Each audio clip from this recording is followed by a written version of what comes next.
Hello and welcome around to my house. Now, if you're looking for some inspiration in the kitchen, then you've definitely come to the right place this morning, because me and two top chefs are going to be serving up a feast of fantastic food for a Yorkshire lass who's become one of the most famous farmers on telly.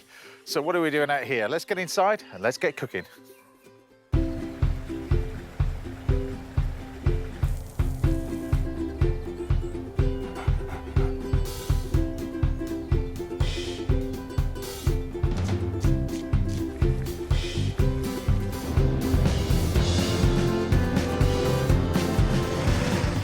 Morning. Are you coming in then? Good morning. Now, what a show we've got lined up for you today. I'll be joined throughout the show by Yorkshire shepherdess Amanda Owen will be here. Hey. Without the 9 kids, I've been told. But anyway, I'm serving up a dish of mussels on the banks of the Canal de Midi, and another one of my favourite ever food adventures. Cooking with the star chef, Ronnie Murray will be here. I'll be dropping by for a recipe for apple pie, and I'll be showing you the perfect way how to cook steak in this week's Little Masterclass. And that's not all, because I'm here with another chef who's cooking for us a little bit later, my old mate Francesco Mazzei. Ciao ragazzi. Good to have you back on the show. My pleasure, it's man. Nice. And I thought we'd cook outside because we love it. It's not Italy, but it's as close as we're going to get. Yeah, it's not that bad the weather today, but pizza oven is there, so it feels like Italy. Come on. Exactly, it does. And what are you going to be cooking for us later? I'm cooking some Welsh lamb meatballs. Wonderful. Stuffed with burrata. And burrata on top with some pesto, with tomato sauce. And probably going to cook inside a beautiful oven. So it's going to be a simple dish, but beautiful and very, very Italian. That sounds pretty good to me. Right. For the first dish, I thought I'd do a wonderful little soda bread, because when we started off this in the middle of the pandemic, I wanted to introduce the viewers at home to all the amazing producers that we have. So hopefully, by the power of the internet, while I'm making this wonderful little soda bread, we should be meeting John Lister from the Shipton Mill in Gloucestershire. So I can see him there. John, can you see me? Hi, James. How are you doing? Yeah, you we're right? all connected. Now, very much so. Good now to we've got an amazing selection of your produce over here. Now, how on earth did you start this business? Oh, that's a long story. We came to the mill in 1980, and it was completely ruined at that time. And we had no money, and we were wondering how on earth we could make it come back to life. So gradually we collected a lot of old machinery from other mills, secondhand machinery. It's probably one of the biggest recycling projects for a long time. But it wasn't your trade, was it, really, when you started all this? When you started it 25 years ago, where you are now, you were a jack of all trades, weren't you? It's not what you trained to do, was it, really? What did you train to do? You ask an embarrassing question there. So I was trained as a miller, as an anthropologist. And I knew nothing about milling at all. So it's been a lifelong project learning. So what made you go from that to decide into, I'm gonna buy a mill. I'm gonna set off on the road and I'm gonna try and find a mill? Oh, yeah, that was strange. I visited a mill in West Wales in 1979. And it was very exciting, because when you see these old buildings and the water wheel turning and the millstones turning, the traditional form of making beautiful flour was really inspiring. And I thought, I can do this. So with a group of friends, we searched for a similar site. And here at Shipton Mill, it's probably one of the oldest sites for milling, going back to Doomsday. And we found it's completely derelict and gradually restored it. It took us nearly a year before we made the first bag of flour. Why Shipton Mill? Why particularly that area? Is it great because it's surrounded by great fields full of stuff? Why particularly that area did you settle on? Yeah, so it's close to some big towns. There's a fantastic tradition for arts and crafts and traditional food in the Cotswolds. I guess a long time ago, medieval times, it was famous for the beautiful sheep that they produced and the wool that they produced. But now they grow a lot of wheat and rye. And down in the Severn Valley, which is close to us, they have beautiful soils. So we begin to build a picture of some of the best quality wheat being produced in this area. And that's what we search for. We search for a tiny number of farms who produce really outstanding quality.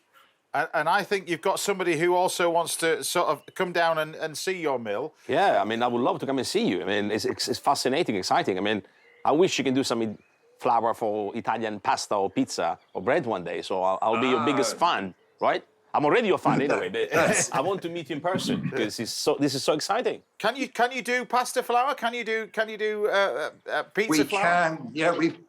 We've got an amazing project on at the moment, working with some farmers from Italy, in the Abruzzo area. They're mountain farmers. They've been producing wheats, which have been there since medieval times. So the famous one for us is a variety called Salina. Salina, yeah, and of course. We've discovered some really exciting, very small quantities. So we're probably I'll buy it all. So just do it for me. Just do it for me for my lessons, and that's it. He's going to buy the whole lot. That would be amazing to have Italian flour grow in UK. I mean, this is very exciting, actually. Well, actually, the Italians are very possessive, so they don't like us to grow the rare varieties. It's okay, I'll talk to them. But now the second one we're doing, which you would really love, comes from Sicily. And it's called Percesaki, which...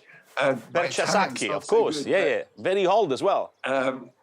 Very old one. And it means pierce the sack because the grains are so sharp, they stick through the Hessian bags.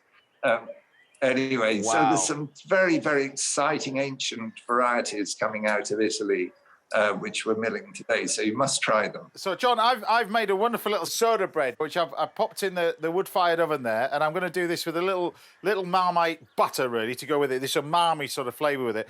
I've got such a selection of your stuff over here. So give us a selection of what you do in the mill now. Okay, so if we start with bread, certain varieties of wheat produce really beautiful breads. Everybody searches for strong flours for bread, but they need to remember that in some cases, like soda breads, like flatbreads, you don't need such strong flour. You can make really, really beautiful breads from flours that are lower protein. It just takes a little bit more skill and patience as a baker. But it is, what we grow in the UK tend to be slightly lower protein than in Canada or perhaps Eastern Europe, where they have wonderful soils and great growing conditions, and they do produce beautiful wheat. But ours, I think, has more flavour, and the softer grains that we produce in England are really just as good. I mean, what is amazing? What is amazing, John, is how immaculately you keep your bakery, your mill. I've never seen anything like it so clean. Look at it; it's immaculate. Well, I'm sure you'll find the cobwebs somewhere, but we're trying to keep. So it's a very old building. This is a 1700 timber frame building, and it's you can see it's beautiful old beams and I'm a great believer in working in wood because with wood you can use it, you can handle it very easily, and it's a great skill. Yeah. So, John, I'm looking around there now. It looks amazing. I've never seen anybody keep a place so immaculate, really, as well. I mean, the mill just looks amazing. Beautiful wood there. And was that your design? Well, this is a medieval barn. We actually moved it here from a farm. And what is beautiful about working in wood is it's very easily handled for us. And we, you always imagine building in steel, it's harsh and difficult to work with, but wood has this lovely, sensuous feel to it. And I guess when they constructed a barn, fascinating. They went to the wood, they cut each timber in the wood, they numbered it, and then they brought it to the site, assembled the whole barn in a couple of days. And they had a barn raising party to do that. And all their friends and everybody came and assembled it. So they were very sociable buildings, you know, really designed to bring the community together. Well, John, it's an amazing job you're doing there as well. And you've got a new fan as well, an Italian that's going to be there and buying all that 00 flour when you get it made. John, promise, I'm going to come and see you. I'm excited about Salina, but the percha sacchi, oh my God, it's close to my heart. I've got a Sicilian wife. I come from Calabria, very close. I want the percha sacchi flour. Yeah. See what we can do, right? Great. Do a deal for a meal voucher in his restaurant. That's always the best way to do it, because you'll never... You can't get in. Thank you. It's quite busy, but yeah. Take care, John. Best of luck with everything. That's great. Oh, amazing is that, thank you very much. Take care, boss. Yeah, bye. See you again soon. Bye-bye. Bye. You see, how amazing is that? Fantastic. I mean, Fantastic really, place. It's fascinating. I mean, you know, man, it just leaves and it takes a new business, milling flour in UK. It's just fascinating. I'd never done it before as a career. Just knocked on the door, saying, "Can I buy your mill?" Wow. And we got. He mentioned the sort of different types of flour. I've got some wholemeal. We've got some strong bread flour over here, or plain flour. I've just got a little bit of self-raising flour in it, a little bit of bicarb soda or baking powder, and you just use a touch of buttermilk. But you've got this amazing, sort of quick and simple little bread that you can just break open when it's served warm. But look at that. Oh, wow. Look at that. I mean, it's so easy to make. You think about making bread, this is the old-fashioned way of doing it, but without any yeast and all that kind of stuff. It's just wonderful. There you have it. Lovely home-baked soda bread with a nice little sort of yeast extract butter to go with it. Enjoy that.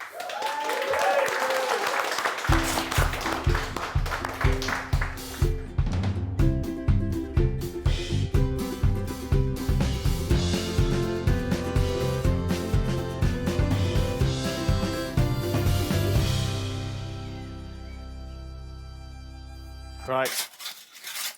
I mean, you were brought up with this. Yeah. Wood-fired oven. oven. Oh, my God. Bread straight out of the oven. Bellissimo. It's lovely, isn't it? Have you done that before? Few times. Wow. Few times, but Look at that. Look at that. And then you get to taste. I'm going to put you a little bit of this on here. On the top. Just a little bit. This is fantastico. There you go, chef. Dive in. Tell me what you think. Wow. Wow, wow, wow, wow. That's the breakfast, man. Tell you what, it's lovely, isn't it? Really good. Wow. It's just the purest forms. Just flour. Simple things are the A little best. bit of water. A little bit of buttermilk that I've used. You can tell. You can tell. Flour is amazing. I mean, you can smell, you can taste. And as I said before, raw ingredients are the best, especially if you do a proper cooking, you know? You get the best ingredient, you get the best food. And this flour, we talk about best ingredients. I mean, look, simple, cook in the wood fire oven, a lovely butter, what else you want? It's lovely, isn't it? There you go. Right, still to come, we've got dishes from this chap, Francesco, and Chef Ronnie Murray will be here. And I were chatting to Yorkshire Shepherdess Amanda Owen. But don't go anywhere, because after the break, Francesco will be here, answering some of your culinary questions with me, of course. I'll see you in a minute.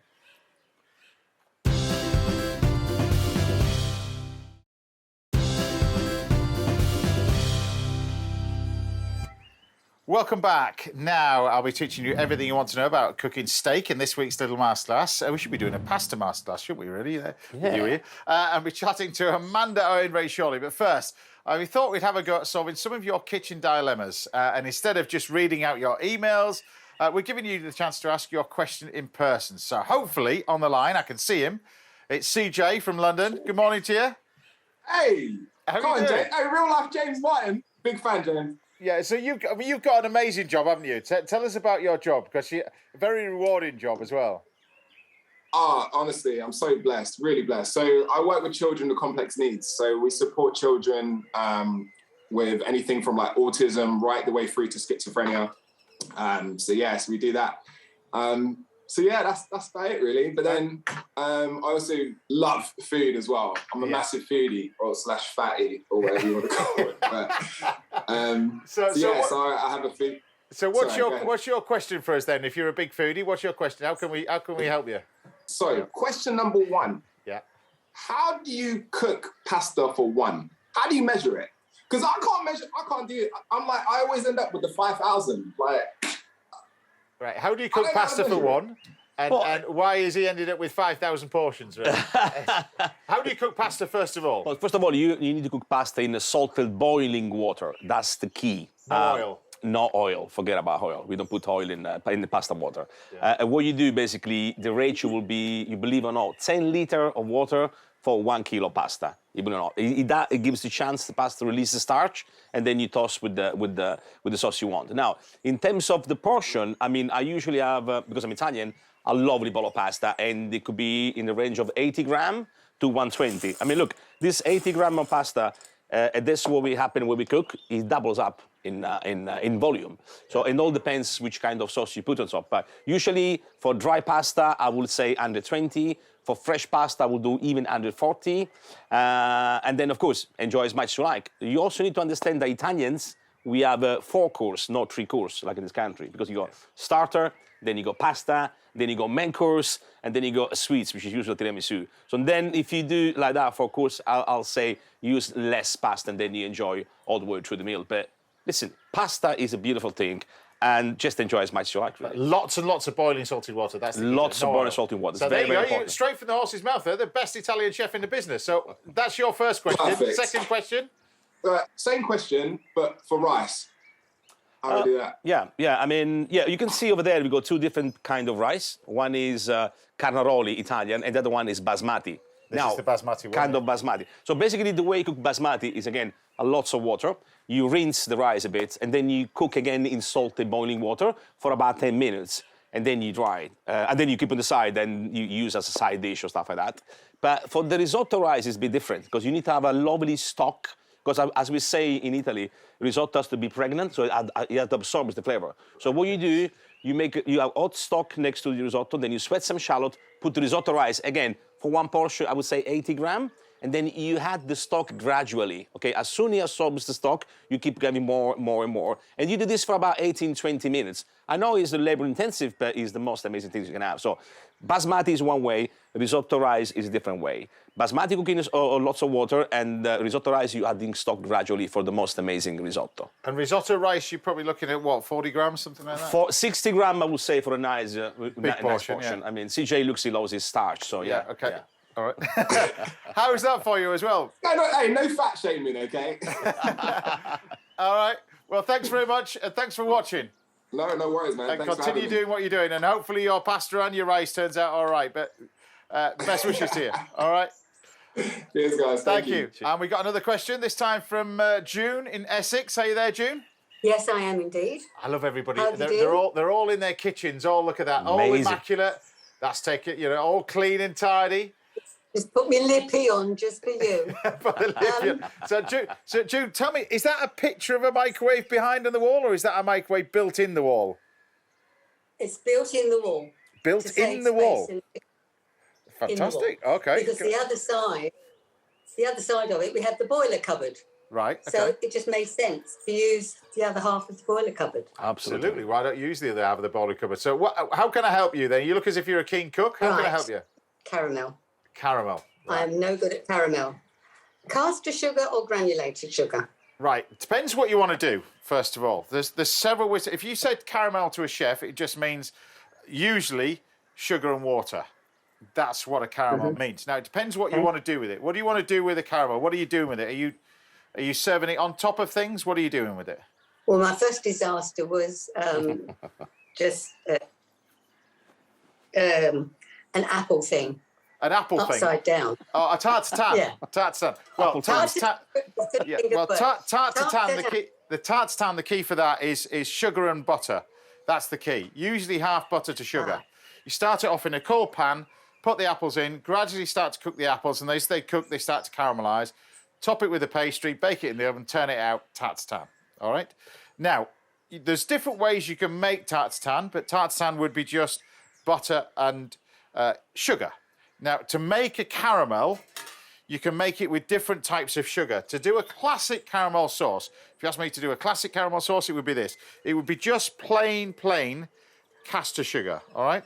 So you put the caster sugar in the pan, and you can see quite quickly this will start to caramelize and change colour, all right? So as it starts to change colour, then you've got to think about what you're going to add to it, but you've got to get it the exact temperature first, and temperature you can actually tell by what colour it is. Now, there's different other ways of making a caramel sauce as well. So while we're waiting for the sugar of that one, we can take, this is another caramel sauce. We can take brown sugar in the pan, but rather than caramelise it, which you can do a little bit, we can add a touch of cream, a little bit of that. We can add a little bit of butter to this. And then we could add some condensed milk. You get this sort of stuff. This is dulce de leche, you know, the stuff that's already been cooked in the can? You can take a little bit of that. So my advice to you with this is buy it already done. Otherwise, you'll do a Johnny Vegas. I don't know whether you saw the photographs of Johnny Vegas' kitchen when he was on the show.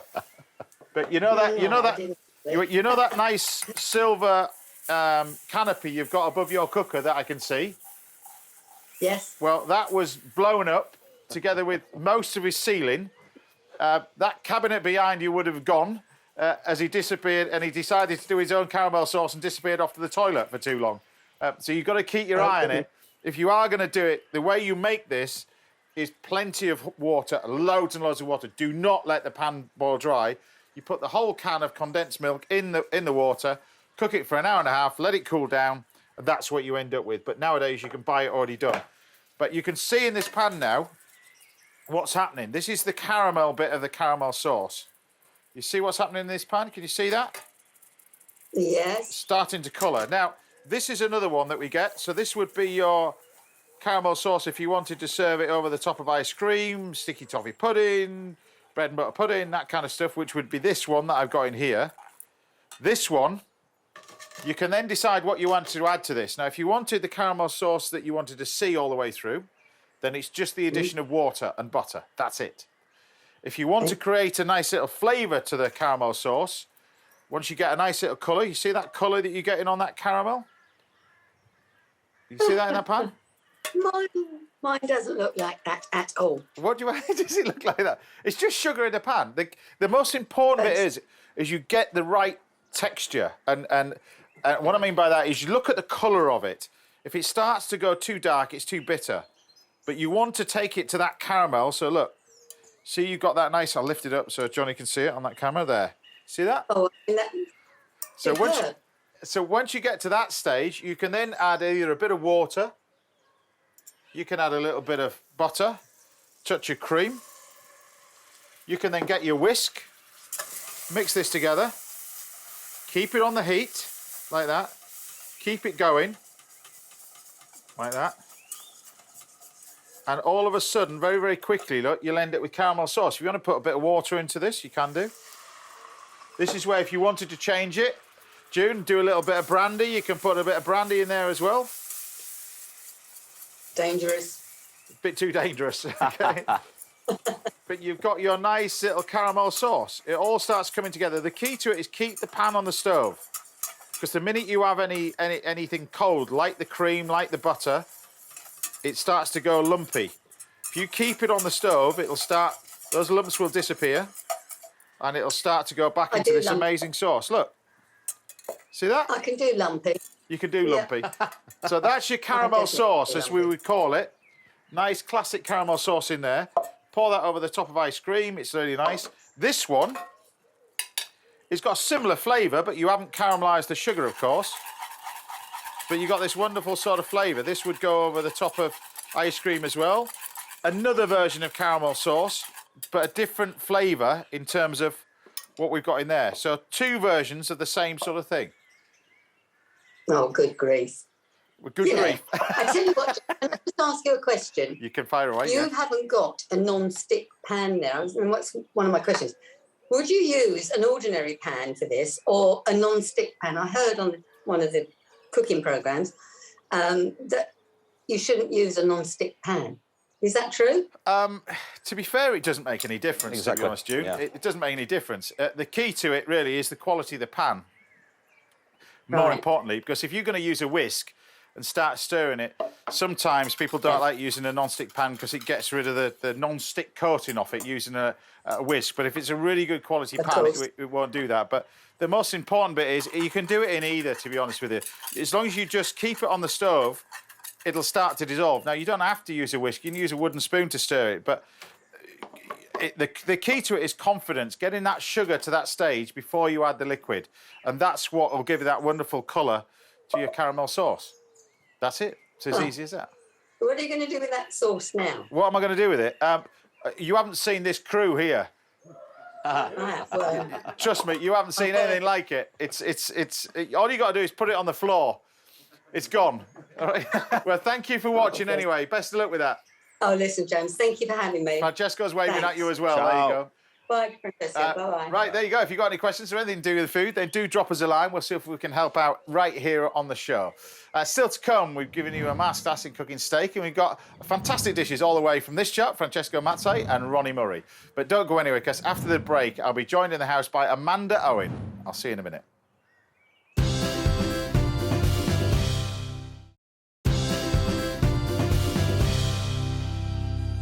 Welcome back. Now, coming up, I'll be setting sail up the Canal du Midi and another one of my French adventures. And later, I'll be showing you the right way to cook steak and a little masterclass. But first, it's a bit of a Yorkshire reunion here in Hampshire today, as I'm in the kitchen with the Yorkshire shepherdess herself. Yes, we've finally got her down from Yorkshire to Hampshire in my kitchen. It's the fabulous Amanda Owen. So I'm going to do you a little dish that I thought was good for a family, but your family is how many at the last count? 9 children. 9? And it needs to be a hungry family as well, James. 9? 9. So you're cooking for 11? Yes. Every day? Yes. Every single day? So yes. Take this recipe and times it by 6, this one, because we're going to do this. This is the ultimate ham and cheesy sort of sandwich. We're going to make a nice little white sauce with it, with the ham, with the cheese, with the bread, everything else. So I'm going to start off with a nice little white sauce. We've got butter, we've got flour, we've got full-fat milk, because everybody should drink full-fat milk. Absolutely. I've got my own house cow, James, so I've got that one covered. You've got your own house cow? Yes, I have. She's called Buttercup, right. Which is probably not very original, but yes, we milk a cow every morning and every night for the house. So has the farm changed since you first met your partner? Has it changed? Have you managed to change that? I mean, because Clive, it must be quite stuck in your ways in terms of a sheep farmer up there. It must have been quite stuck in the ways. Have you managed to put your sort of spin on it? I think I probably have. If he could see in a crystal ball where we'd be at now, he'd probably be quite shocked. But yes, definitely. He's definitely got his head around the old pasta bake, James. And, you know, things are obviously busy, very busy. But it's so how good.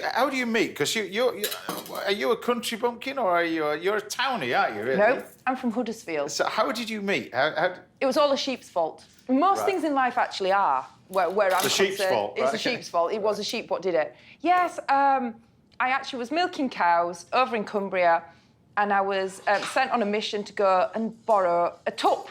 You'll know what a tup is. A tup is. Explain to everybody that doesn't know what a tup is. It is a male sheep, a ram. So I went to pick up a ram, a tup, a male sheep, met Clive, and that's where it all began. That was 1996. But obviously it's been quite a steep learning curve, because then, of course, I ended up going to Ravensseat and marrying a man who will pretty much present me with half a bullock as a gift. So yes. You kind of have to go from 0 to hero and very, very quickly. What was that like, that transition for you, Al? Because it must have been a hell of a shock, wasn't it? Or not? You were used to it? Because, like you say, you were into farming anyway, but that transition to where it is, you know, because it's pretty remote in that part of the world. I know that area quite well. You are pretty remote. People see it on TV, but it is remote. It is very remote. I mean, it's billed as one of the highest, remotest hill farms in England. Yeah. And I mean, it's a challenging place at the best of times. So there is a certain amount of, you know, you have to adapt to the ways of the place, and it certainly sort of moulds your whole character. And I think self-sufficiency has to be one of the sort of key things that you have to get your head around. You know, everything is not to hand. You're pretty much there doing your thing, and you have to sort of work with the produce and what you've got around you. So yeah, big stone dairies full of the basics, should I say? But talking about the kids as well. I mean, 9 kids. Yes. Hospitals. I mean, where is the nearest hospital from there? Because am I right? Yes. It's a long way away, isn't it?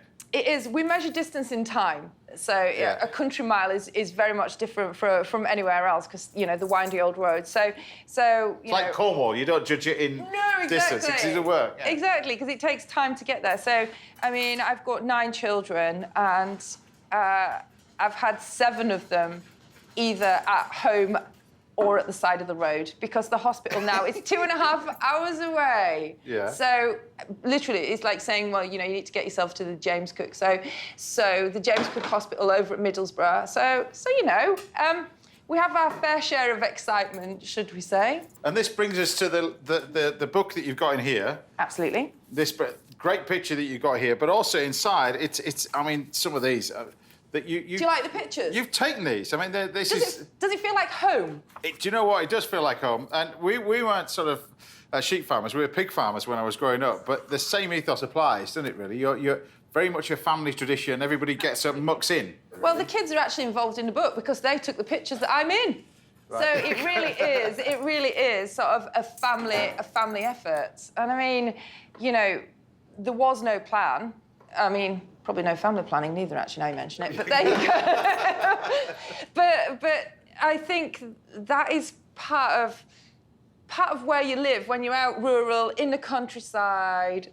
I think you do have a different kind of a mindset, maybe a bit of a freer kind of mind, because you do feel that sense of independence, I think. And independence because you have to. So it's challenging because the independence comes because you're in a situation where you can't not rely. You rely, but also you rely on other people around about. That you know you have got farms dotted around you. That everybody sort of helps out. It's that Yorkshire mentality, isn't it? Really, they're all there to help out and muck in wherever possible. Aren't they? Hey, I'm relying on Clive today because he's making tea, James. Is he? It's a long way for you to take this back as well. Absolutely. So no, but I feel like that's the whole sort of vibe of the book. Yeah, it's just pictures of life as it's lived, and I mean. But you've got recipes in there as well. I mean, we get so many guests on the show, and I was so chuffed that you could say yes and come down here. I'm thinking, what on earth? And we're going to cook you for one. I can't cook you Yorkshire pudding and stuff like that because it's already been done. What on earth are going to do something that could feed a family like yours? Well, let's see. But what do you feed a family like yours? What? I mean, do you have to play? Because you're way miles from a supermarket as well, aren't you? Really? I am. But you see, again, I'm really fortunate. I'm really privileged to live where I do because it does mean that I can incorporate some elements of what is in season. We're not a very growy place. Don't get me wrong. But that doesn't mean that we can't make the most of what we can find. I mean, we've had quite a lot of mushrooms of late. So we've had a bit of a sort of supply of mushrooms. We've also had raspberries and blackberries, anything that I can make the kids work for. I mean, even just picking wild garlic, anything like that.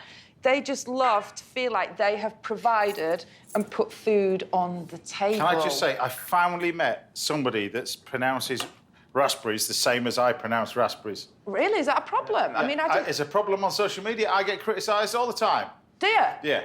Right. Raspberries. Raspberries. Really yeah, exactly. Raspberries. Well, I've never met anybody say exactly the same way as me, and now I have. Well, I can't believe you criticised that because I'm not even going to talk about the person that called Wensleydale Wensleydale. Yes, do you remember that? Yeah. Yeah. So you know, no, I mean.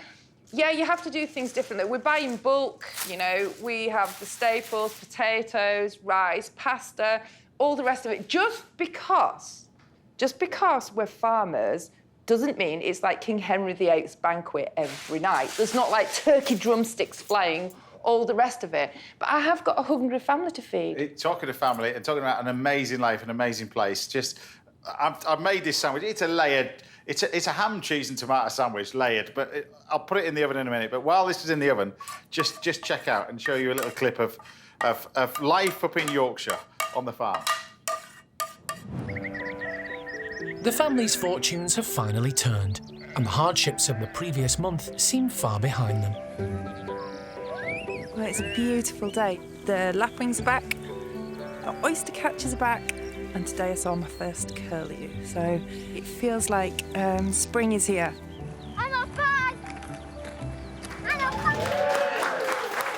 Do you know what? We get criticised promoting Yorkshire, don't we? Because it's, oh, you talk about it too much. But there is Yorkshire and there's everywhere else. Absolutely. Look at it. Look at it. It's an amazing place. Honestly, it is an amazing place. And I mean... Well, we're going to talk more about the book as well and more about you and your family a little bit later. But look at this. Look at that. Oh, that looks so that goes good. into that. Yeah. That was fantastic. That goes in the oven for about 20, 25 minutes, and you end up with this thing. Now, how on earth you serve it, I've got no idea. How on earth you eat it? I've no idea. I've got no idea. It's my job to cook it, not. Right, OK. It's not my job to tell you how to eat it, but you just... Certainly not. See, I would trim off these little bits, but I would eat these little bits, because I think these are the best bits, little bits. The kids have got really into baking, actually, during lockdown. They had a real thing going on, the excitement of making bread. They love making Chelsea buns. It's that magic of yeast. It's that magic of sort of kneading the dough and making something. COVID kind of affected you, has it really? Well, it has and it hasn't. It didn't when it all first kicked off because, of course, we were lambing. So at that time of year, you know, you eat, sleep, breathe. It's all you think about, the sheep. But, of course, then we lurch headlong into the sheep going away back to the moor, and it's all about tourism. We've had to diversify. And of course, they didn't come back. So that was really strange. Even for us, it was kind of like isolation upon isolation. Amanda, they'll come back when you serve them this. Look at this. Just have this at the top of the drive. What's this? What's this? That is soul food, isn't it? A hot cheese and ham toastie. That looks a bit of magic, that, doesn't it? It looks more than magic. It looks... Honestly, we're going to chat a little bit more later, but there you have it. My version of a cheese and ham toastie.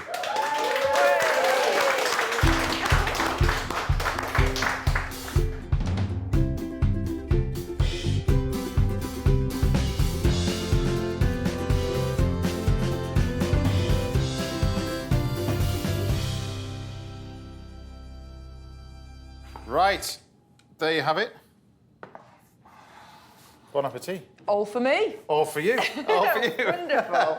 That looks absolutely amazing. Have a little taste of it. You've got your knives and forks there. But look, I think it's great. I think the great thing about that, you can make it, you can put them in the fridge, you can go off lambing for about 10 hours. Yes. And then come back and just pop it in the oven. I love any kind of recipe that's forgiving enough that you can kind of forget about it and come back to it and you haven't completely incinerated it. That's exactly what this is, anyway. I also love that you've got things that actually you would find in the fridge.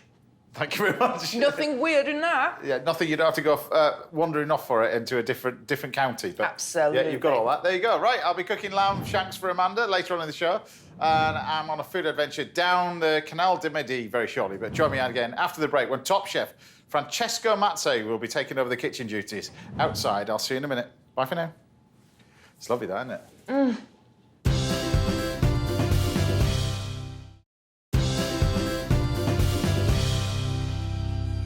Welcome back. Now, I've got an amazing masterclass in cooking steak a little bit later on. I'll be chatting some more to Amanda Owen as well, our Yorkshire shepherdess. But I'm here with a man that's travelled all the way from Rome via Bangkok to London, the best Italian chef I know, bar none. Francesco Mazzei, everybody. That's very kind of you, James. Welcome anytime, chef. Thank the you. Food is amazing. Thank you. If we had smell-o-vision, honestly, you'd wet yourself. It's just, it's unbelievable in there. What are you going to be doing? I'm going to make some simple meatball, really. Oh, I mean, amazing, it's though. a Welsh lamb meat meatball with burrata inside. I mean, you know, burrata is everywhere those days now, you know? Yeah. And we find a different way to use it.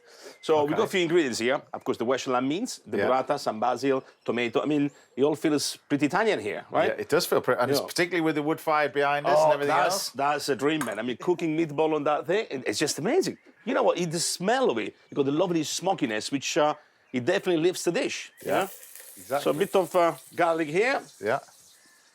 Basil, straight away. As simple as that. Look, real smell of Italy going on there. Yeah. And tomato passata.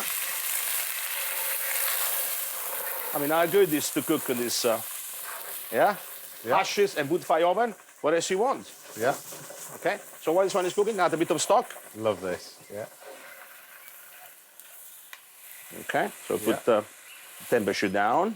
Yeah. All right. So for anybody that's spotted you for the first time on the show, you've done loads of stuff recently as well. You've been working on new shows as well, Cooking with the Stars. Yeah, I did that. On that. Yeah, it was very good. With my friend Ronnie, which is around, I guess. So it was a very interesting thing. And I was partnered with Denise Van Houten. Yeah. Ciao, Denise, you're amazing. And since that, it looks like she cooks every day now. Exactly. You know? So that's absolutely a great thing. So I don't know, what you've just taken the burrata, you've taken the outer skin off. Yeah, I took the skin off because the skin will be is the mozzarella side of the burrata. Yeah. And this inside is mozzarella threads with cream. So I'm gonna start with the meatball with this baby here because the one is going to be too watery, too milky, and this one will be on top. Okay. So what we're gonna do now, just chop this, quite rough, really, you know, and then we're gonna make the.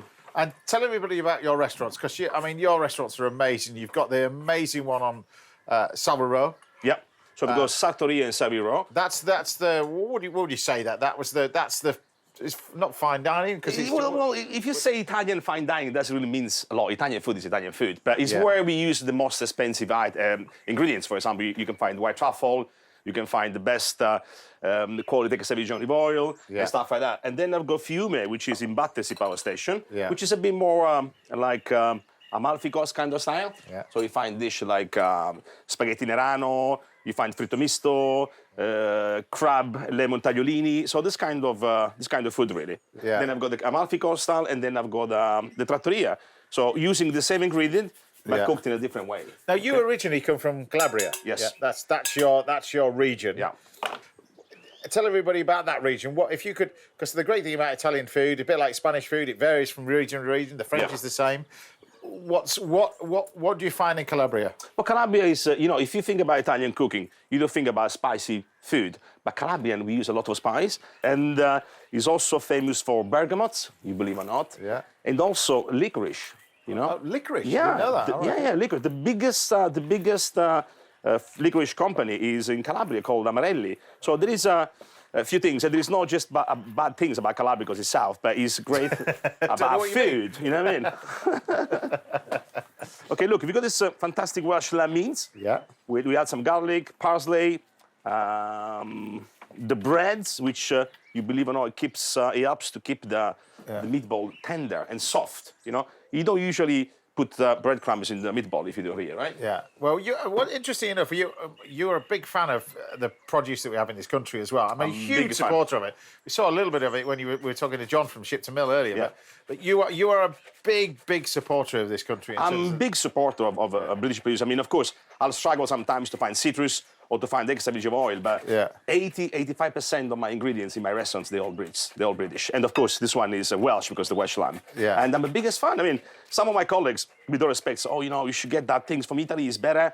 Well, yes, it's good as, not better. And by the way, if you buy local, is first of all, you help the locals, and second, it's cheaper. Yeah. Because it doesn't travel. Yeah. In those days, I don't want to make any political comments, it's very important to use We local. haven't quite mastered Parmesan yet, have we? No, really. You should start to age the cheddar, but this is Grana Padano, 24 months. Okay, so look, this is the base, this is the meatball, and this is good, of course, for meatball, but you can also stuff your peppers with it, you can stuff your aubergine with it, and cook the same way.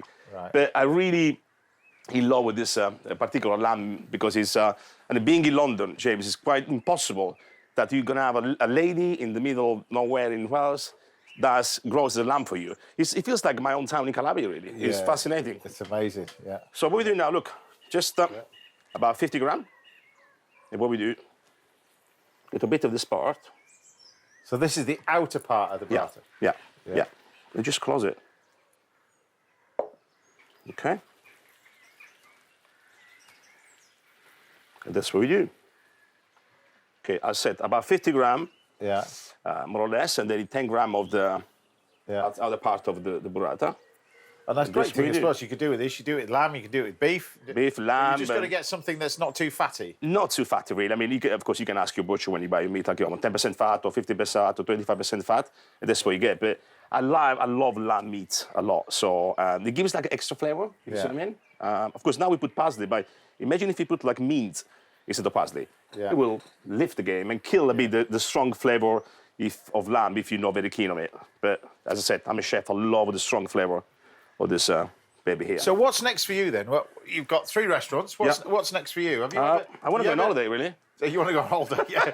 Have you ever out back to going back home and setting up a restaurant at home? Because I'm sure it'll be hugely successful. If I want to go back home, I want to go on holiday. I don't want to do any work. I mean, I'm quite busy enough here. But I'm thinking to probably do something else in London. Right. Well, first time I say this on TV, so careful.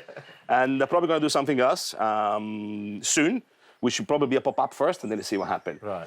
But going back home for me is like just a pleasure, enjoy, and get inspired from new ideas and new dishes from where I come from. And as you probably know, James, Calabrian is not known a lot for food, so there's a lot more to do for me, a lot more to give away, and that's why I think going there is not just to find something else to do, but just to get inspired from Mama cooking, the classic Italian dishes, and mainly the South Italian dishes. Because you've seen London change massively, haven't you, over the years? London is the place to be at the moment. If you want to be, if you're a top chef or you do well on your business, your career, you should be in London. I mean, what else in the world, James? You go and you find the best Italian, the best French, the best Japanese, the best Thai, the best Polish restaurant. I mean, nowhere else in the world. I mean, in Italy, you go good Italian and bad Italian. Yeah. In Paris, you go good French food, bad French food, and some kebab. But in London, you ask your partner and say, "Where are we going to go out? You've got Chinese? everything. Oh, I've got the best Chinese there. Italian? Oh, I've got the best Italian. Or French? Oh, I've got the best French." That's what it is. So it's amazing. Okay. So look, the meatball are here now. What I'm going to do, just put this beautiful tomato sauce. As simple as that. Yeah. Okay. And then gonna cook slightly bit of this tomato sauce, and we're gonna finish them in the oven. I know. I've lit the wood fired oven for you as well. Kept that going. Fantastic. So look, what we're gonna do? Just put this beautiful. So you would cook that for how long? If at home in the oven? This is gonna be like 8-10 minutes max. Yeah. That's what you get. But of course, we did some already for you because we had to. Yeah. And then we got big crew here, so they're gonna all try a bit some. We get one of those. Okay, look at that. Look at this. It's still bubbling. Look at the plate. Put it here. Ready for this? Yeah. Oh, look at that. Look at those babies here. Looks amazing. Yeah, we're just going to show you one. And also, it's interesting that you didn't have to seal them off as well. You just put them straight in. Just chuck them into it the way they are. Yeah. Okay, look. This is the real deal. I mean, meatball can be something, you know, oh, everybody can do meatball. Meatball is boring, but you should try those meatballs. Yeah, they look pretty special, though, don't they? Some of the burrata comes out already, look. Okay. Bit of tomato sauce here and there. And then, interesting enough, you're going to finish it off with the inside. Of course, the inside the burrata and the pesto as well. Right. I mean, it can be like a very interesting main course, you know? Yeah. Like the Aussie burrata here and there, which, you know, with the heat of the meatball will melt slightly as well. Yeah. Okay. Then I'm going to put some pesto. This pesto is amazing. What's got in there? It's just like garlic, basil, pine candles, as you can see there, Grana Padano cheese, and extra virgin olive oil. I mean, I didn't want to do the Italian flag, but it came by fancy. Extra virgin olive oil to finish. Yeah. Oh, look at that. And a few leaves of basil. There you go. The Welsh lamb meatball with burrata and basil pesto. As simple as a rustic it that's. Francesco Mazzei, everybody.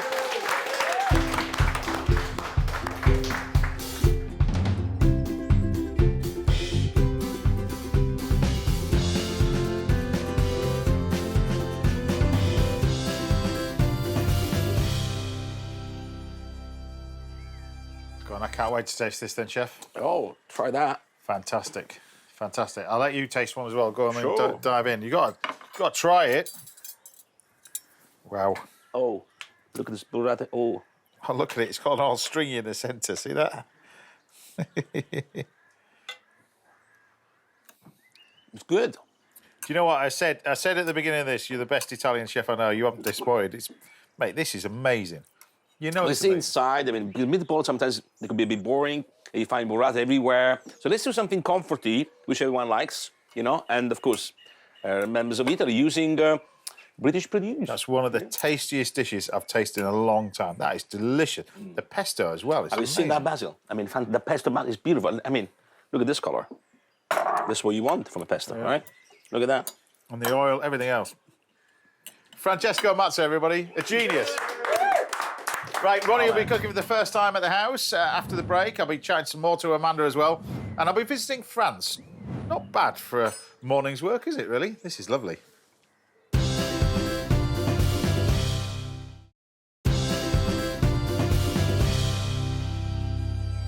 Welcome back. I've got the ultimate guide to cooking steak to perfection in this week's little masterclass, and I'll be laying on lunch for my guest Amanda Owen very shortly. But before that, I thought I'd take a look at some of the dishes you've been cooking at home, and these are pretty spectacular. First up, we've got Tracy Southern, who had a go at the masterclass that I did a few weeks ago and made this lasagna. Just check this out. Masterclass in lasagna done. I'm glad it worked and it turned out perfectly. Look at that. And well done goes to Philip Wright, who sent us this photo of his buttermilk chicken burgers. How good do they look? James Cullingworth has been hard at it in the garden doing my spatch-cooked chicken and my salmon with beetroot. Now, if you've got barbecue envy, then check this out. A proud bloke there stood next to his proper bit of kit. And finally, top marks go to Monica Bauer for her smoked haddock and cheese brioche. I bet you that tasted amazing. Now, do keep sending your pictures and videos coming in. We'd love to see what you've been cooking and inspired to cook at home. Right, it's time to take a look back at one of my favourite ever food adventures. As you know, I love France, so this week, me and my trusty crew are winding our way down to the Canal de Midi and making the most of the local mussels. Enjoy this one.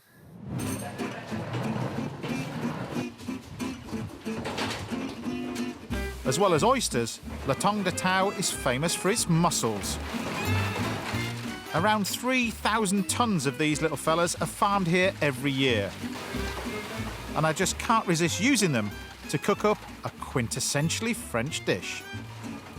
How beautiful does that look out there? You've got the oyster beds and the mussel beds floating around.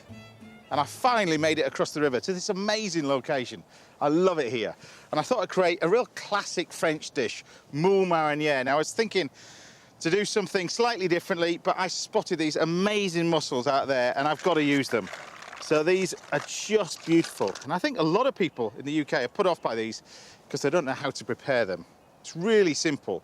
With the mussels, they're produced on ropes, really. They're grown on ropes. Out there in the distance, they're produced all over the UK, really, mainly in river streams. So the water's moving, and that's what they feed on. They feed on all the rubbish in the water.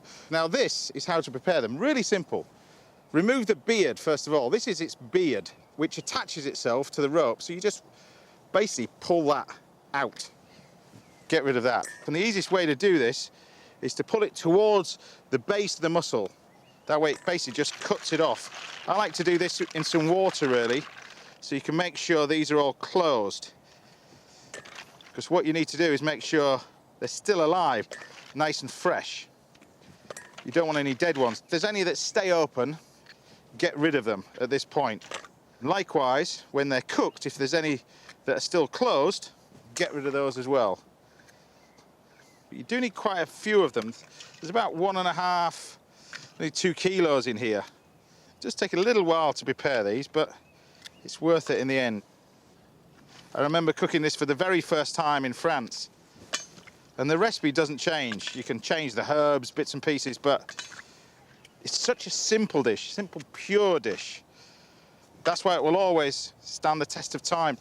You've almost got 2 dishes. You've got the mussels themselves, and then you've got this amazing liquor underneath. Nice, of course, with a bowl of chips, but I'm going to do mine with a bit of French bread. So lose that out of the way. And now for our dish itself. So a little bit of onion. Now the secret is with a good moule marinière, this is how I was taught, actually in Paris of all places, by a chef, is to make sure the onions are finely diced. Because he said you don't cook it for so long, so you want all the flavour of the onion to come out first of all. So make sure you cut them quite small. The garlic is really important with this. So we want a few cloves of garlic. For this amount of mussels, probably 3.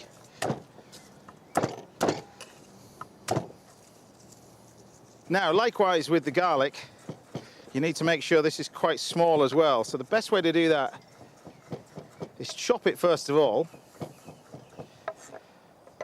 nice and fine, and then take some salt, just a little bit of salt over the top, and then using your knife, just press it. So you're almost creating crushed garlic. So you get it nicely crushed. Now you almost got everything ready now, because this is quite quick to cook. Now this is why I love France, this and a few other things as well, but 1 kilo pack of butter. We have to cook this in butter. So we want a little wedge, just a little wedge, like that, of butter. Get this in the pan. Now at the same time, in with the garlic, in with the onion. Quickly mix this around. We don't want to colour this. So at this moment in time, we can put our aromats. Some bay leaf, a little bit of fresh thyme. That will cut some of this. And then deglaze this with some white wine.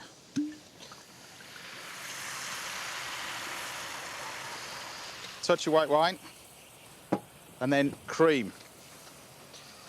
Now at home, you're best off using double cream for this, not single, because it can split. I'm doing it this way because this is the way that I was taught, is to cook this for a couple of minutes before we add our mussels. It just gets the flavour out of all the bay leaf and the thyme. So just bring that to the boil and just let that gently simmer for a couple of minutes. On all my trips around France, I've been secretly looking for a little holiday hideaway, to be honest with you. And I think I've found it right here. It's got everything that I need, really. You've got the mussel beds, the oyster beds, the beautiful view. Over there, you've got the houses which are worth millions of pounds. However, right here, this is it. I found the place. This is it. And it's empty. I reckon I could put an offer in for this. Look at that for a view. You get a free boat as well. Now this has been cooking for a couple of minutes. Different finger before you all start phoning up, complaining. Black pepper. A nice pinch of salt. And then it's just a matter of throwing in the mussels. Give them a quick mix.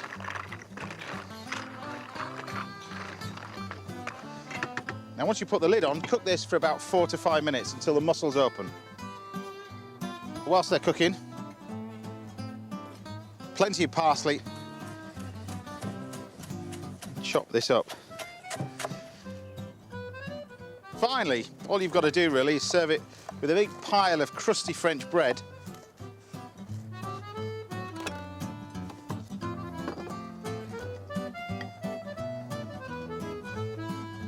Throw in some parsley. Plenty of chopped parsley. Give it a stir. When we've got mussels this fresh, from right behind me, I think this is probably the perfect dish. My moule marinière with onion, garlic, herbs, crusty French bread, and of course, La Tongue de Tau's magnificent mussels. Bon appetit. I love France. It's a beautiful part of the world, and that trip was amazing. Right, still to come, Chef Ronnie Murray will be here making his Saturday morning debut, and I'll be serving up lamb shanks for Yorkshire Shepherdess Amanda Owen. But after the break, we've got a masterclass in steak that you're not going to want to miss. I'll see you in a bit.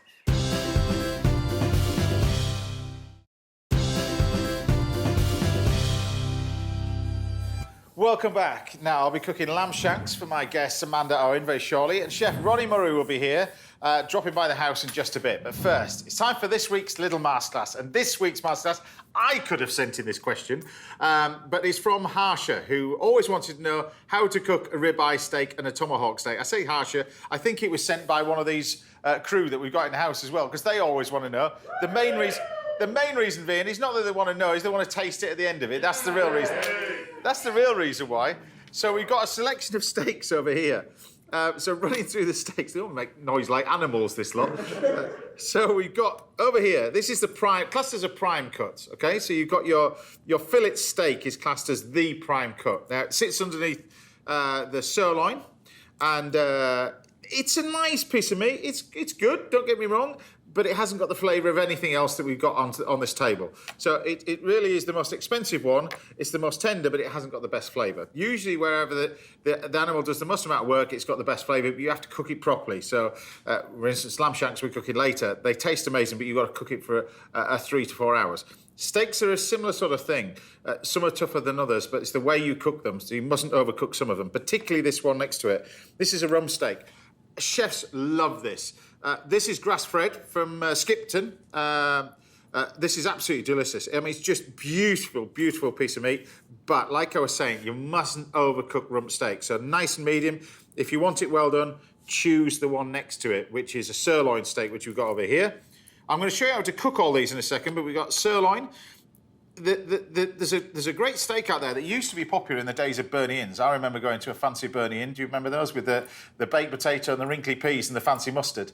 Well, that always used to be a T-bone steak. If we were very, very, very, very good, once every 3 months, we'd be allowed a T-bone steak with fancy mustard and peas. Fancy mustard, just been Dijon mustard or French mustard, but a sirloin steak attached to the bone with the fillet attached with it. That is classed as a T-bone steak. So that's a classic T-bone. The bone is shaped as a T. Côte de Boeuf, which we've got over here. Beautiful cut of meat, which we've got over here. I mean, fantastic cut of meat. Wherever popular, try and get it on the bone because it keeps the moisture in, really, for that, because that's classed as 2 portions. Ribeye steak has become so popular over a period of time. So when you're looking at these steaks, you start off with the rump at this end, you got the sirloin, and gradually as you go back and back up, you've got the ribs, and then gradually up the back over here, you've got the Côte de Boeuf as the ribs get thicker and thicker and thicker. Now, underneath here, the belly side of it, is this one. If you're ever in a French-style cafe, brasserie, it's called a bavette or a flank steak. It's one to look out for. The butchers will sell it. It tastes unbelievable. I'm going to show you how to cook a lot of these now. So the first thing we do is we're going to get our pan on over here for our nice little bit of steak. So I'm going to start off with this, in fact, 2 steaks I'm going to start off with. I'm going to start off cooking this one, because this is for Matt, the sound man. This one over here.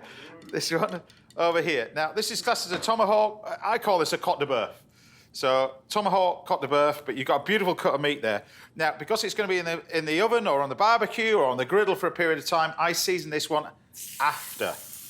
So, we pop that onto the griddle. Now, while that's happening, at the same time now in this pan, we can turn our attention to, we'll do this one, we'll do a sirloin steak. So, sirloin steak, if you want a classic pan-fried sirloin steak, sits in the pan. You don't need to season it yet. It's entirely up to you whether you season it at the beginning or at the end. Depends how you want the steak cooked. Whether you want it blue, rare, that's when you season it first. Medium rare, medium, beyond that, well done. I would always season it afterwards. Sometimes, because it can burn the pepper. You're just going to burn the seasoning on it already. So we're going to cook that nicely. Together, we'll probably put the rib in there as well. So we'll start off with that. This one I'm going to cook slightly quicker. It's still in the same pan that we got over here. So we're going to season it up. Black pepper. And you can see the marbling on a rib there. We've got a nice amount of fat in there. That beautiful marbling. There you go. That element of fat in there compared with a sirloin, which the fat sits along the top. There we go. Still the same process applies in the pan. This one, you're going to turn it over that way. The thing is about steaks as well, particularly on a griddle pan like that, you always oil the product, not the griddle. That's the key to it. So if I was doing this bavette, for instance, like this, keep your eye on the steak, but you can see it's a nice hot pan. The thing is with this, and the thing is with cooking pieces of meat like this, people panic. you kind of leave it. And people are always doing this, turning it over and messing around with it. Just leave it, let it sit in the pan, and you'll get this beautiful colour on it. So the bavette, one of my favourite cuts. Like I said, if you're in a French-style cafe, this is the one that you'll go for. It's amazing. So black pepper, like that. Nice bit of salt. As I say, this is where we season it well, because the cooking of it is very, very quick. So you can see we've got the beauty, look at that. That's that nice little bit of sirloin. Probably see that a little bit longer, but you can see halfway up the side of the steak it's starting to cook. So we just leave that. Now this, turn this one over, look at that. Get that lovely crisscross that you get on it. Once you get to that stage, we can take our pan, pop it in there, season it now. Black pepper, little bit of salt, little knob of butter, just a touch. But this is a trick. There was a great chef called Wolfgang Puck in America that taught me this. This is amazing. This is beef stock cube over the top. This takes it to another level. It gives this umami flavour. You can still take that idea and use it for a steak that we got on here, whether it's pan-fried or on the barbecue, but a beef stock cube on it is amazing. Fish stock cube, not so good. All right? Whack it in there. That's going to go in there for about 8 minutes. Meanwhile, over here, we turn our attention back to our steak. Look, we can turn the pan up now, and we continue cooking this. This is where you can decide how well you want the steak cooked at this moment in time. Now, the best way to do that is put your finger and your thumb together, press this part of your thumb, press the steak. If it's the same density as that, that is rare. You go to the next finger, it starts to firm up a bit, medium rare. Next finger, firmer again, medium. This one knackered. We don't go there, all right? Don't ruin a perfectly good piece of steak. So, now, while we're doing that, we can increase the flavour of the steak. If you want to be really fancy, we can take a little bit of garlic. We can then take some fresh thyme in here as well, like that. And now we incorporate the butter, look. The butter's going in. This is the key to cooking, butter. Right, the butter goes in the pan. The butter will give it so much flavour, so much moisture in the pan. This is what we want to do. Keep the pan, keep it going, keep the pan hot. While that's happening, we take our lovely bavettes, look. Straight on here. Now, if I was doing this in a French brasserie, the frozen chips will be going straight in next to it. They'd be going there as well. Together with about 46 euros, the Robin lot. Anyway, right, moving on. That's what it is. And then you take this lovely little beef, look, and you nappe the beef. Look, this is where you take it off. The texture is exactly how you want it. You can check that by pressing the beef and this foaming butter over the top. This is the key to it. You keep going and going and going. And you get this lovely flavour from the garlic, the thyme, that kind of stuff. Beautiful colour. We can then lift it all out. That's your nice, beautiful ribeye steak cooked. That is a beautiful sirloin steak cooked. The liquor from here, you can keep and chuck over the top of here. But if you take a little bit of meat over here, you can even take this, go over the top, look. It's all about just adding to the flavour of this. Now, so many times you'll be panicking at this point. People will be just pulling it apart, trying to take it off and turning it. You must leave it. It's really important. Almost cook it all the way through on one side. So when you get to this stage, look, you get a beautiful bit of colour on it. Turn it over. It sits on there. So once you get to that stage, flip it over. Look at that. You've got a nice bit of colour on it. That's what you want. Now we can season it a little bit more. Salt and pepper. A bit of black pepper. Over the top. Sam on auto cue up there. She's... But it's worth it, Sam. Trust me. You get to taste this in a minute. You'll see what you're tasting, but it'll be worth it. But look, you take this off, and you see how long that's been in for. It's no more than, well, half the length of time of this lot. And the idea is when we cut this, look, you can have this however you want it cooked. But you've got a lovely medium steak over here. You got it how the French like it. Well, that's just perfect for me, is that? And then, of course, you've got the one that Matty wants, which is in here. Which you then take this, and because it's been in the oven, you treat this like a sort of a mini joint, I suppose. You can roll this around all over the top like that. That's going to render all the fat, but the same thing applies. Whether it's a piece of meat like this or a steak, you take a little bit more butter. Touch of butter over there. You can put some more thyme in there if you want. And we go over the top. But look at it, beautiful. Now, if you want it well done, you're going to be in there for another sort of 20 minutes, but like that. We can then lift this out. Stop coughing up there. You've got to, pay the price for stuff like this. Look. And there you have it. Beautiful, beautiful roast beef or roast cote de boeuf in a pan. Keep these gubbins as well because this is amazing. But this is the one to look out for. If you can find this, and also when you carve it, there's a little grain. You can see the grain in it this way. When you sort of carve it, you carve it the opposite way.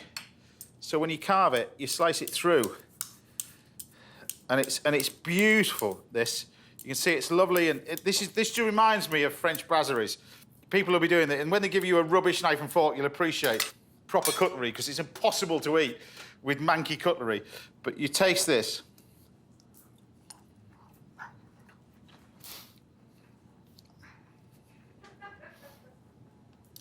It's full of flavour, it's chewy. Not chewy like a dog biscuit. Not that I eat dog biscuits a lot, but not like that. It's just packed full of flavour. But the key to it is a searing hot grill like that. But keep the windows on. There you have it. Steak cooked loads of different ways, but that's how I have it. Or you can have it medium like that. But there you go, steak done.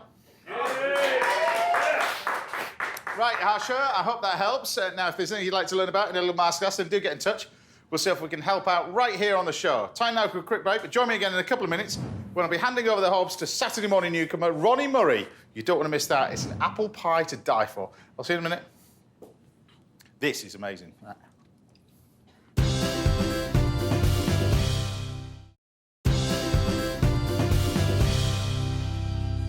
Welcome back. Now I'll be cooking lunch for my guest Amanda Owen very shortly, but first, a chef whose career has taken him from the kitchens of Jay Sheeky, Scott's and Hicks to the Great British Menu and Cooking with the Stars. It's the brilliant Ronnie Murray. Yay!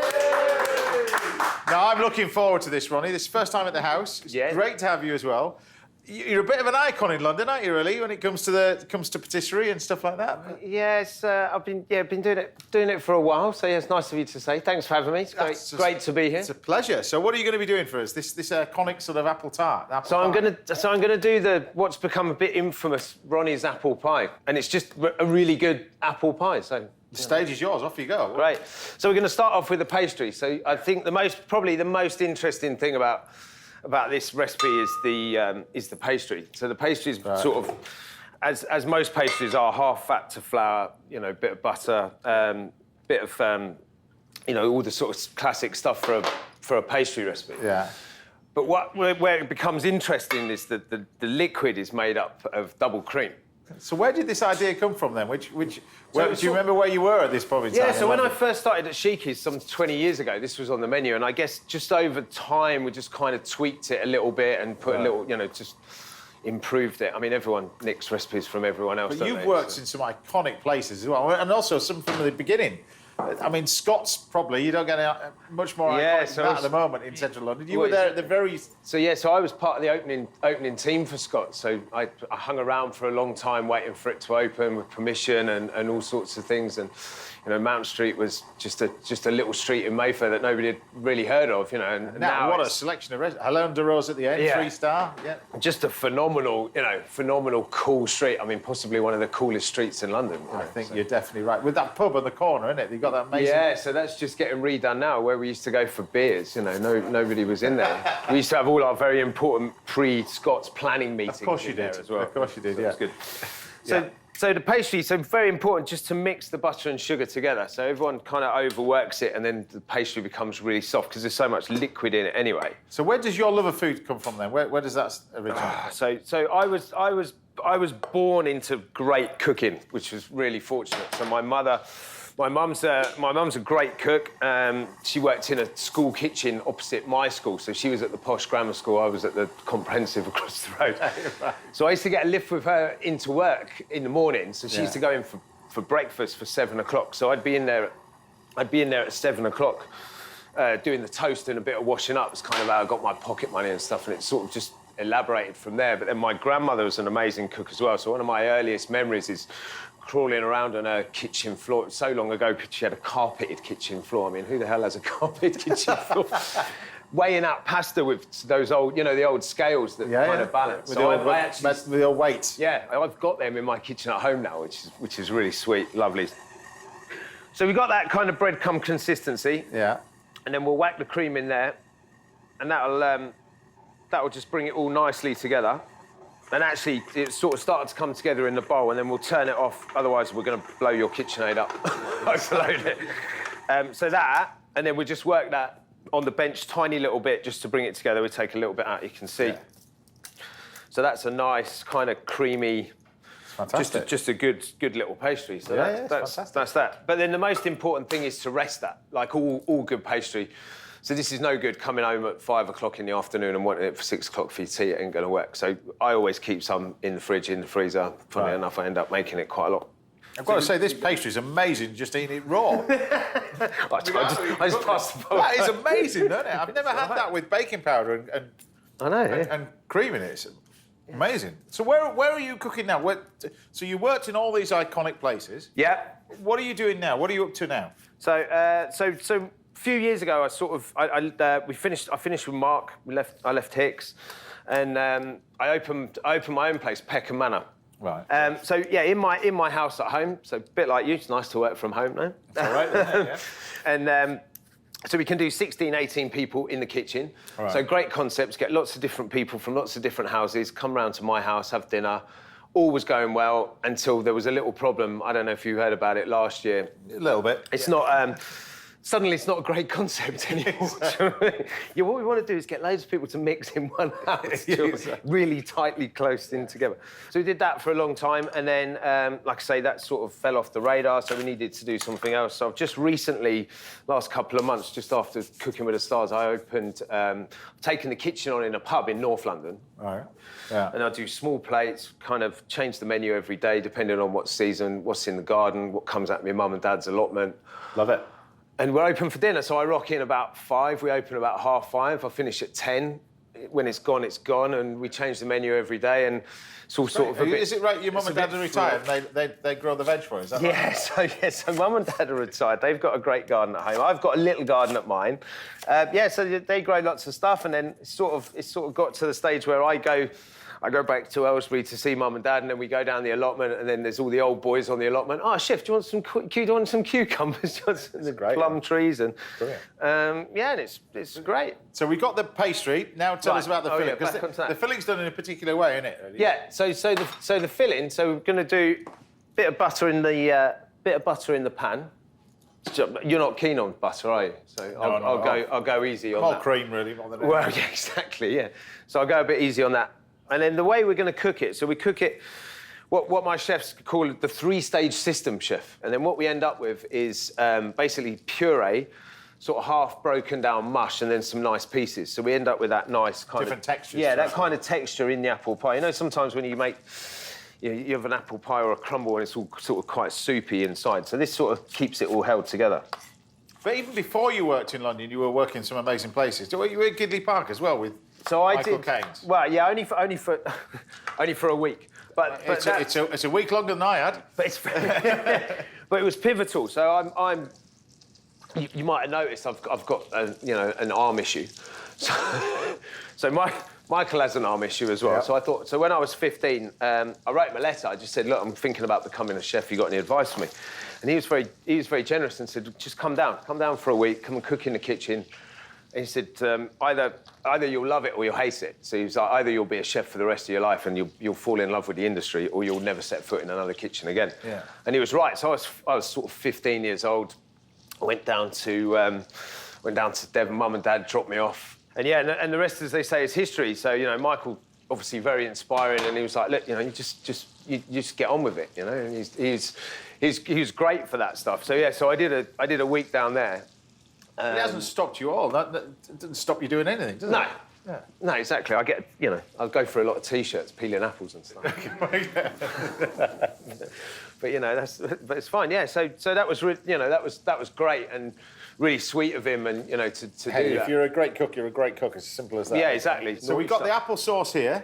So apples are in. So we'll leave that because that's in 3 stages. Like I was saying, you just keep adding the apples. In true good TV style, we've got one we made earlier. That's all right. Yeah. And then we've got the pastry in here. Yeah. That's nice and rested. And then we've got our great little tins.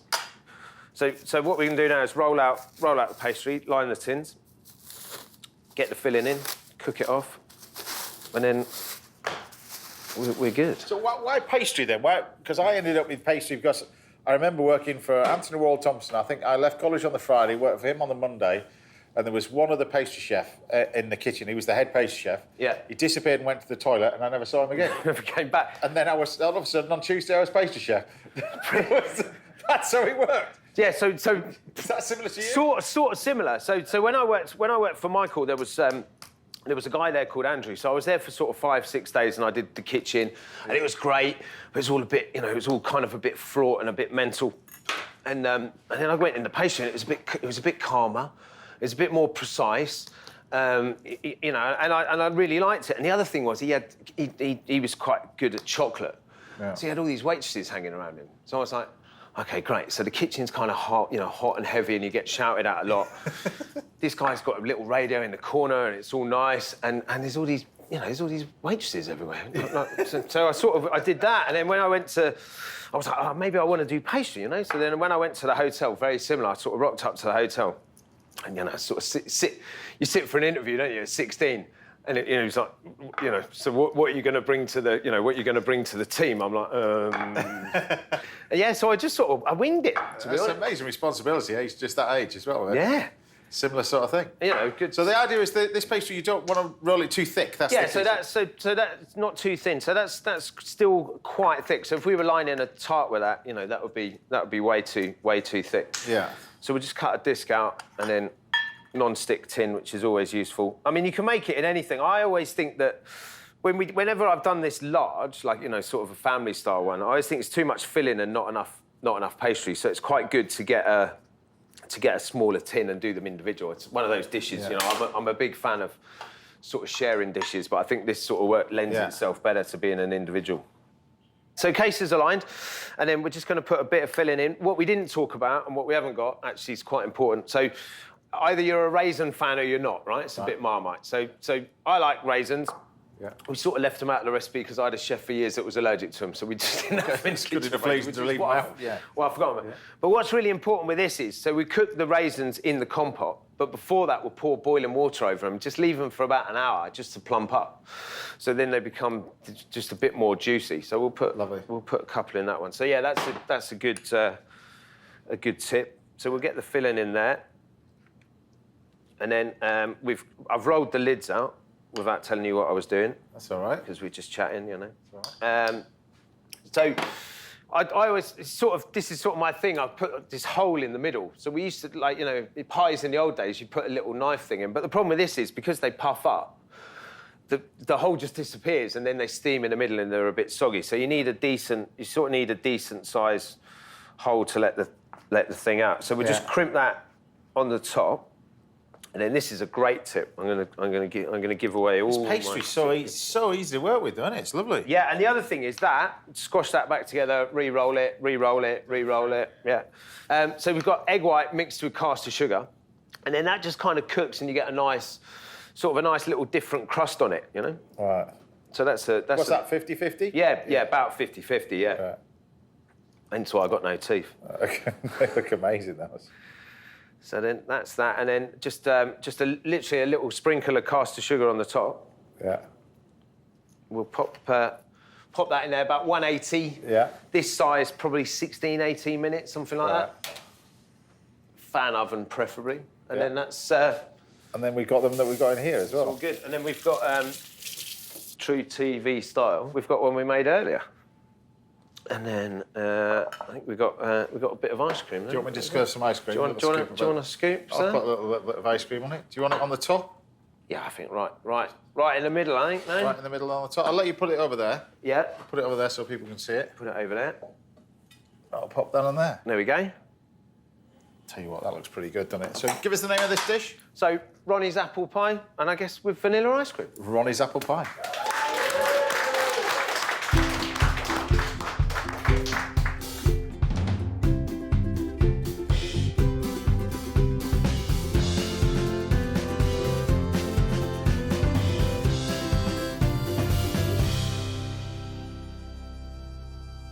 Right, I'm looking forward to this then. Have a taste of this. There we go. This is all it needs, isn't it, really? It doesn't need anything else. Look at that. Exactly. I mean, ice cream, clotted cream, custard, anything. Any of the above, or all three. Do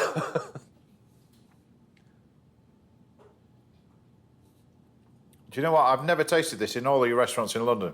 You know, you missed it. I missed it.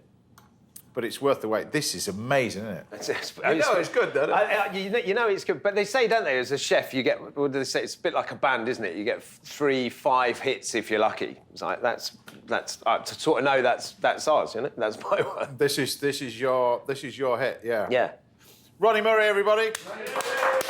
Come back again. Yeah. Oh yeah. Come back and see us again. Anytime. Love to. Great to have you here in the house as well. Right, time for one more final dish. When join me after the break, we'll be laying on lunch of lamb shanks for my guest, Amanda Owen. I'll see you in a minute.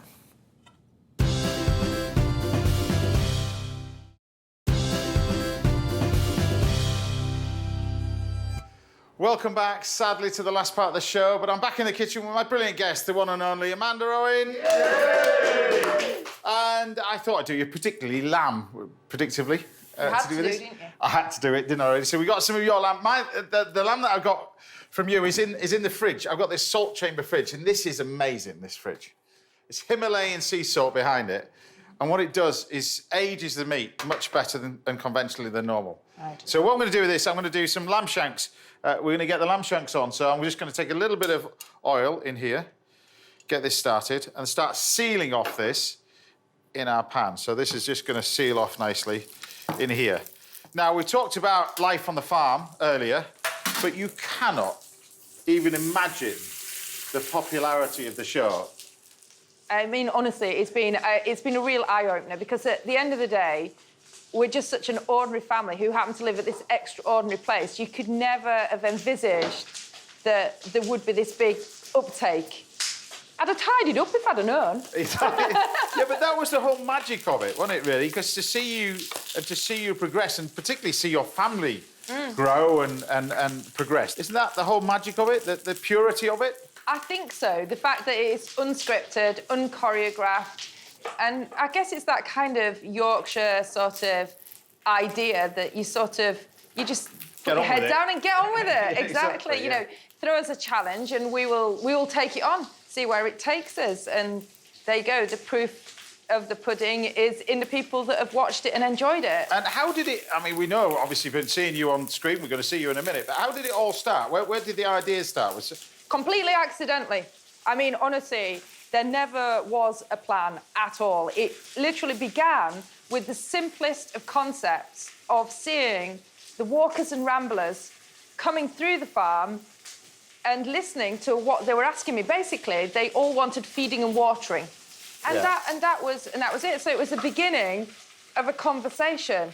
Every afternoon, I would sit there and talk to people who were walking through the farm on the coast to coast and give them, you know, a 5-minute breakdown of what the role of a hill farm was, you know, a talk about the sheep and the landscape and everything.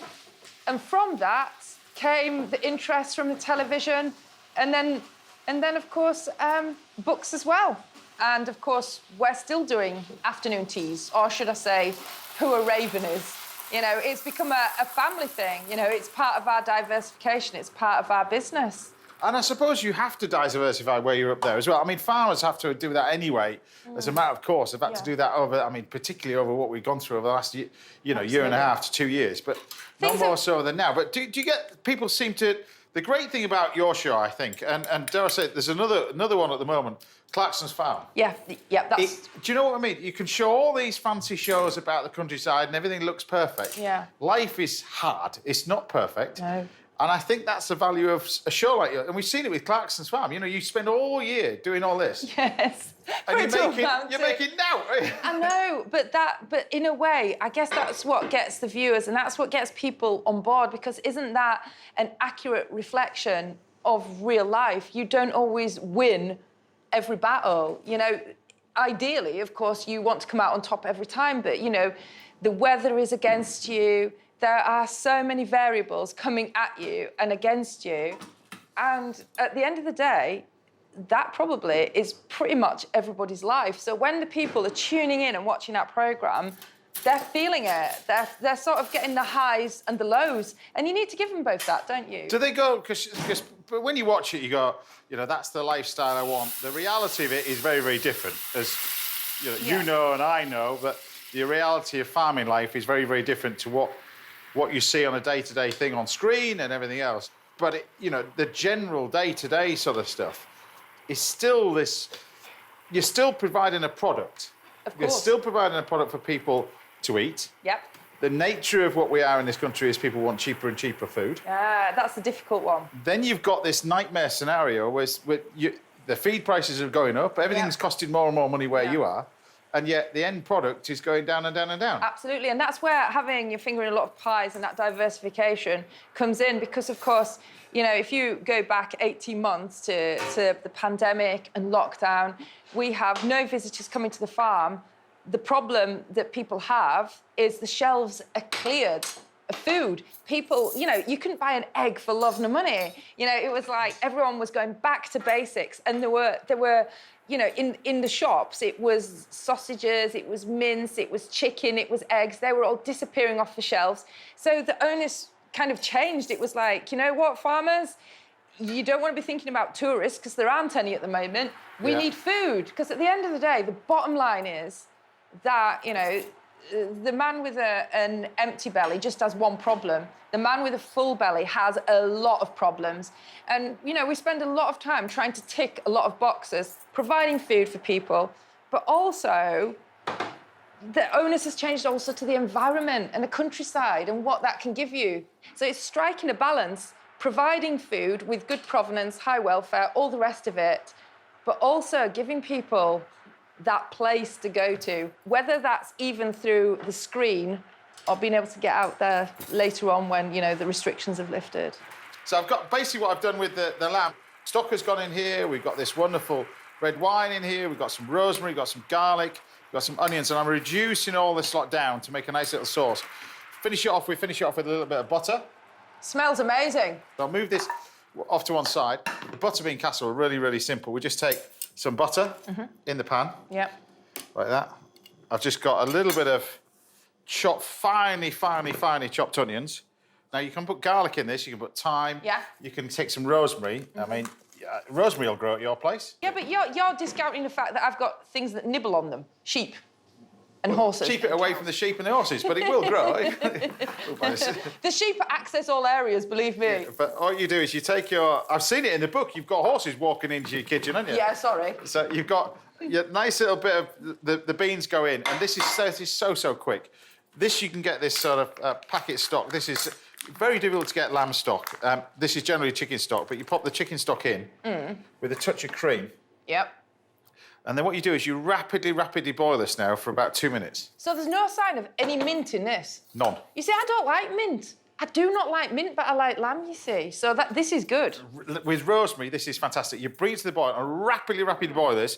And while this is boiling, I'm just going to chop this parsley. And when I'm doing this, why don't we visit Yorkshire and see what you've been up to. And just check this out for a beautiful part of the world. Home shot as well, this. Absolutely. Look at that. The thick snowfall has rendered the family's all-terrain vehicles useless, so they have no choice but to conduct the search on foot. It's hard going, isn't it? I think you're in a bog, actually. Yeah. It's going to be -7 tonight, so it'll freeze it. Yeah, we might need to ride and come to the bike tomorrow. Maybe. You never know. I think we need to ask Ruben to make you some snowshoes. This is the new book.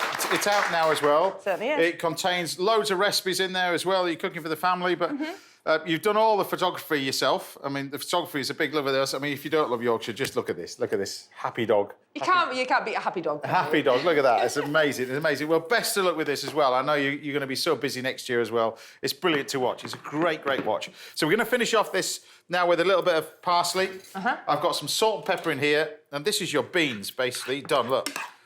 You've got this bean casserole. It looks good. It's so fast. And then what you do is you take your beans. Yep. We can pop them on the plate. Yeah. And I remember lamb shanks when I was cooking as a young chef in the kitchen.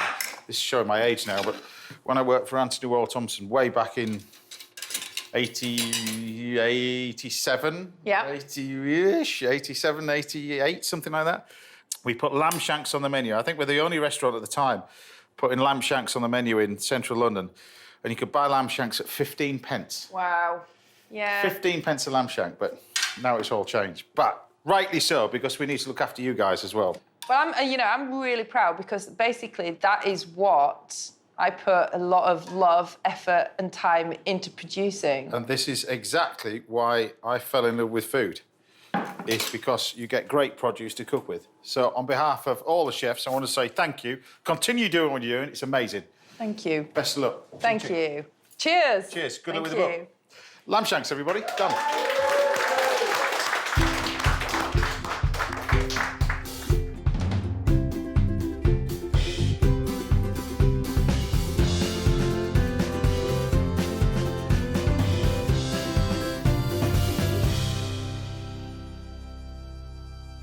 Gravy. Well, there you go. Bit of gravy over the top. Gravy. Tell me what you think on your white dress. I've brought along my very own napkin. That looks absolutely amazing. Can't wait. This is so different as well to what I'm used to. So let's see. Well, that lamb is so tender, it's absolutely falling off the bone. Yeah. Butter beans, we're loving butter beans because I always have those in the dairy. Good. Oh, fantastic. This is, I think,